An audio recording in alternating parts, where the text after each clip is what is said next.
Alors, non, mais c'est intéressant. Il faut comprendre pourquoi c'est comme ça. Ça s'appelle une démocratie. Ce que je fais n'est pas simple.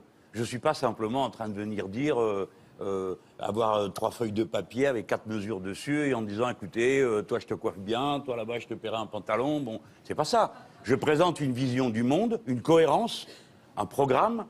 Ça fait pas 5 ans, ça a pris du temps de mettre tout ça au point. Bon, on a clos en octobre dernier, on a fait une convention, ensuite on fait des livrets, c'est un travail de masse, en profondeur. Et j'ai bien fait, vous savez, Monsieur Ruquier, j'ai bien fait de commencer tôt, parce qu'au moins je suis enraciné.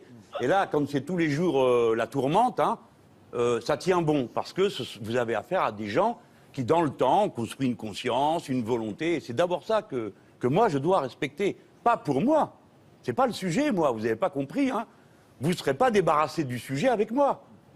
Cette idée-là, elle fait son chemin. C'est l'idée d'une autre manière d'organiser la société, de vivre, de consommer, de produire, de partager. Alors, forcément, c'est plus long que d'arriver, de répéter ce qui a toujours été fait, qui rassure, et puis de répondre aux journalistes du tac au tac à la question, la seule qui soit intéressante à leurs yeux, combien ça coûte.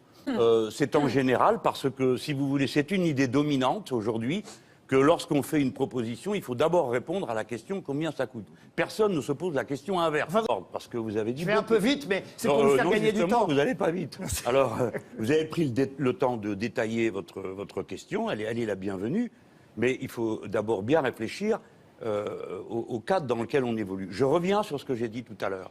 Changer la société française, il fallait que les gens soient allés au bout du constat que telle qu'elle est là, ça ne peut pas continuer.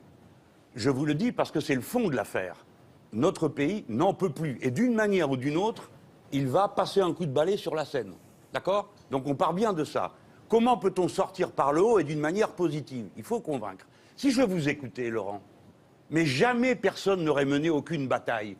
Parce que quand vous la commencez, on commence toujours à vous dire « c'est pas possible, vous n'allez pas y arriver, on a toujours fait comme ça ». Et on n'aurait jamais rien gagné.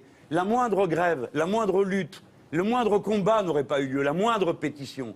Donc moi, je mène un combat, avec d'autres, hein, heureusement pour moi, pour des idées, et ensuite je m'incline devant le peuple souverain. C'est lui qui décide. Et d'une élection à l'autre, d'une lutte à l'autre, on fait avancer les idées, on réconforte, on met en mouvement. Voilà, c'est ça le travail qu'on a à faire. C'est pas les petits chevaux où je dis, ah ben tiens, sur quoi je parie là, parce que ça va être bon, celui-là il va gagner. Alors ça fait que vous avez des gens qui sont tout ballots, depuis maintenant 1 an que ça dure. Alors, un mois, on leur dit, ça va être Juppé ou Le Pen, parce que tous les autres, ça sert à rien. Oui, oui, vive Juppé. Tout d'un coup, plus de Juppé. Alors après, on leur dit, c'est Fillon-Le Pen. Et maintenant, on nous a rendu à l'épisode, c'est Macron ou Le Pen. Qu'est-ce que vous voulez que ça me fasse? Rien ne se passera comme prévu.